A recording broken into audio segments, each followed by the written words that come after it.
Hello, welcome back to the channel. I hope you're doing really well. I'm shooting from my bathroom because it's a full house today and there's so much noise in my room, so I'm trying to minimize that as much as I can. So yeah, today is another sit down video. Last time I showed you guys what's in my handbag and you guys seem to really like it. So along the same lines, today I wanted to talk about hot girl investments, and to clarify, I'm only talking about like self-improvement and development type of investments, and they can be either mental or physical. So I just see this video as a sort of guide for anyone who's younger maybe, who's trying to like work on themselves. Because when I was younger, I didn't actually know what I should be like investing in or spending my money on. And I'm very aware that this is very personal. It depends on so many things like your tastes, your interests, also your income level. So yeah, take all of this as obviously you would with any other video, just a personal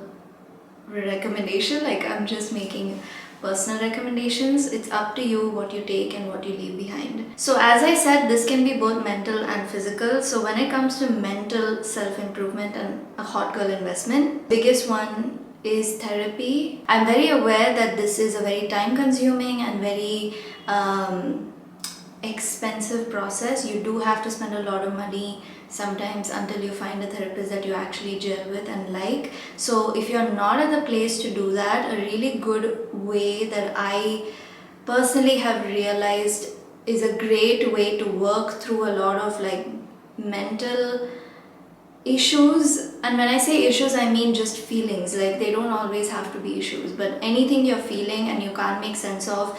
And early 20s, mid 20s is such a confusing era. So a big thing that's really helped me is journaling, like just doing a stream of consciousness journaling session every morning or every time I feel like my energy is just off. It really helps. Just sit down with a nice pen, sit down with a nice notebook and just write out your thoughts. And you don't have to judge your thoughts, you just have to explore it. Like if you are feeling a certain way, angry or sad, you ask yourself why you're feeling that way and what maybe triggered that feeling, and write out that exact experience. And you usually come to some sort of conclusion or like realization about yourself. And then if you keep doing this long enough, you see patterns of what you like and what you don't like. And therapy is just a process of knowing yourself. So I feel like journaling is really helpful for that. And then I would also say that meditation is a really big one. And I know it sounds so cliche, like everyone always says meditation, but it's really helpful. Like just do 5 minutes. The one that I use is called Medito. It's a free meditation app and you can just put it on for 3 minutes, 5 minutes, however long. Every time I feel like my thoughts are just too much and I'm just overthinking or I'm feeling too anxious, I just put it on and immediately I feel this feeling of zen, because meditation is just about letting go of whatever you're feeling. It's not about like, unlike journaling, it's not about making sense of why you're feeling it, right? Meditation is just, it's okay that you're feeling that thing, sit through it, accept it. So it's a very nice process of just leaving things be as they are, and I find that to be quite helpful when I'm feeling really anxious. So yeah. And then third, I would say are books. And this is something I never used to do as a teenager. I was not a reader, but I had a lot of friends who were readers, and I think through them I got inspired to start reading. But it was not until recently I started reading as much. Like now I read a lot, so much so that I've invested in an e-reader, which is like a device that you use just to read. It's been so good to just lose yourself in books. There's so many different genres, and sometimes what I'm fine with books is that if I'm dealing with something and I'm reading a novel or even a self-help book, there's somehow always something in it that I can take away and apply to what I'm feeling then. Also, non-device time is just perfection. So highly recommend getting into books. And I feel again it takes a little bit of investment in the sense of finding the genres that you like, but that's more of a time investment, which I think is something we should all do, because at the end of the day it's helping you, and if you're not helping yourself, no one else is going to help you. There's so many ways to do this for free also. So there are free ebooks you can download and just read off your phone. I highly recommend you do that just to start off and find the genre that you like. Also, another tip is to follow creators who talk a lot about books and find someone with similar tastes as you, so that you are more likely to find more entertaining reads. Okay, I want to show you my e-reader. This is the Kobo Clara 2e. I got it from Amazon. It's around like 20k. I also got a case for it. Yeah, I just have downloaded so many books on it. I think it's like some 50 books, and right now I'm reading this one called What You're Looking For Is in the Library. It's a really nice one. I do think I enjoy it a lot, so if you want to start with reading that, try it out. Fourth, in the mental category, even though this has a lot of benefit for your body also, I feel like any sort of workout is so beneficial for your brain and for your mind space. If I'm feeling very anxious and I go for a workout, immediately after I feel like I've lost a few kgs of mental pressure, and it just feels so relieving. So yeah, any kind of workout, whether that's Pilates is very expensive. I do not recommend it if you are new to working out.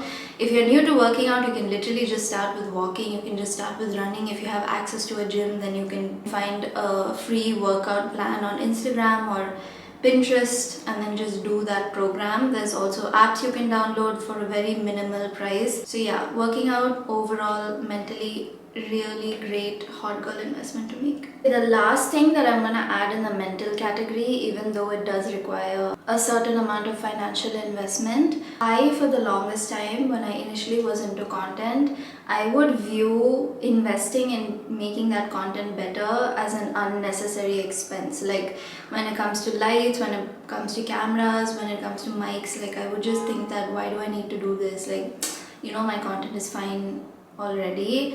But if it's your passion, just invest in it. Like even when I spend money on products, on brushes, on things that I feel like, why am I spending this money? I shouldn't be. At the end of the day, I remind myself that it's something I really get excited about and something like I consider a hobby. And because I made that sort of choice in my head to keep investing in my passion, it eventually became my job. Do you get what I mean? Okay, next we're gonna go on to more like physical things. Firstly, most important is oral care. I'm gonna show you my electric toothbrush. This is the Oral-B and Braun toothbrush. That brush is so good because it rotates. Like this part, this head rotates. So don't get a vibrating brush that does nothing for your teeth. You need to get an electric brush that actually oscillates. It has changed my life, and I don't think I can ever go a single day without using it now because I feel so clean every time I use it. And I also highly recommend a tongue cleaner. Everybody needs to have one. Everybody needs to use one. Just do it. I do not care who you are. If you don't use a tongue cleaner, I am not talking to you. Then perfumes. You have to find a perfume that you really like. This is the Oud Arabia perfume in Mukhtalif. It just smells insane. If you like oudi scents, oudi but sweet scents, then this you will not go wrong with. Like I'm already more than halfway done with it. I'm gonna just spray it right now, honestly. Game changer. I feel like I don't have to explain this even further. Like, isn't it pretty clear why you need to invest in perfumes? We all want to smell good.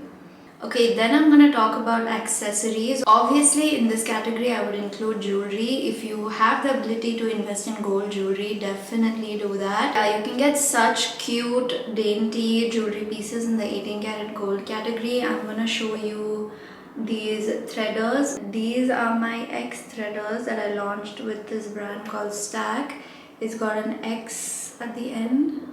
Can you see? These are two, but obviously one would look like this. It's got an X on one end and a thread going through it and a little stalk at the end. So yeah, you can wear this literally any way that you like, and I really like looping it through 2 piercings. Point being that just having staple gold jewelry that you wear with every outfit, it makes getting ready so much easier because you don't have to think like what accessory for what. On an everyday, you just have your go-to staples. And then comes handbags. Sorry. And then comes handbags and belts. I love buying pieces that like match with each other because it makes your outfit so much more cohesive without you trying to make it cohesive. Like it can be the most simple outfit, like literally a black shirt and black pants with this belt and this bag and black flats, and you are good to go. Or even switch that with like a white shirt and black pants. You cannot go wrong with it. So if you have a color palette that you like, I really like black. So my first set of accessories was all black, but if you're more of a brown person, then you can buy a brown belt, a bag to match that, and brown flats, and automatically your outfit is just gonna look so cohesive. Yeah, this belt is from Da Milano. I'm sure you would have seen it if you follow my outfit stories on Instagram. This is the bag I showed you in my last video. This is the Coach Hadley Hobo. Okay, and then I'm just gonna give you a small note on makeup and skincare. Finding products that work for you, and I don't mean you have to use as many products as I use. You can keep your routine very simple. Like when it comes to makeup, you can just use 5 products and know that these 5 products work for you no matter what, and you are set. Same goes for skincare. You can just have as many as 3 products and know that they work for you and rely on that. The next thing I'm gonna say is menstrual cups. Changes your life. Trust me, I've been using it for maybe 4 years now. It gets rid of that really icky feeling where you're just feeling incredibly gross and slimy. I know you know what I mean. And also gets rid of like rashes. If cups don't work for you, then at least switch to those cottony pads. The ones that I really like are from Plush. They are incredibly soft, like you can't even tell that you're wearing it. Makes a huge difference to overall how comfortable you feel when it's that time of the month. Also a heat pack, like an electric heat pack, so helpful. Like when you start cramping, just put it on your womb area and it automatically reduces how bad your cramps are. Last thing is about grooming. I mean, this some people may think is a bit excessive, but for as long as I can remember, I wanted to get laser hair removal, and finally I think it was in 2021 I started, and I did the ice machine laser, and that's like the most basic, like that's the first level of laser. I think I did 7 sessions, but be aware that after 5 sessions, that particular machine, the ice machine, which a lot of these at-home laser brands only offer, is only effective to the extent of thinning your hair. They do not actually get rid of your hair. So after about 5 sessions, you need to switch to a higher grade machine so that the laser can now target the hair that's already been thinned out from the previous machine, if that makes sense. So yeah, laser hair reduction. Did I say removal earlier? I meant reduction because it doesn't remove the hair, it reduces the hair. Is not like 100%, okay? But whatever it does give you, unparalleled. Like it just has made my life so much better. I've now done like 7 sessions on the ice machine, which I did at Ageless Clinic in Bombay. I don't actually recommend them because they should have told me about this whole thing of after 5 sessions you need to switch and all that. I figured that out on my own. It's also incredibly difficult to get an appointment with them. So yeah, I now do my laser at Glow Clinic in Chennai. I've done 2 sessions of the higher grade machine on top of the previous 7 ice machine laser. It's so good. Even my skin health has improved in that you don't get those bumps, you don't get like razor burn, nothing. It just is great. The next thing I'm going to look into doing is getting rid of my underarm pigmentation. I don't even know how it happened or why it happens, but it's a big insecurity of mine. so is my double chin. I don't know, it's just like I keep thinking about these two things on and off, but I've done nothing to actually make that happen. So that's all the hot girl investment things I can recommend to you. I hope you found this nice. Like, I hope you learned something, or it gave you an idea for what you should start implementing in your own life. Yeah, let me know if you have any comments or questions, and overall just how you like the video, what would you like to see next, and I will see you next time. Bye.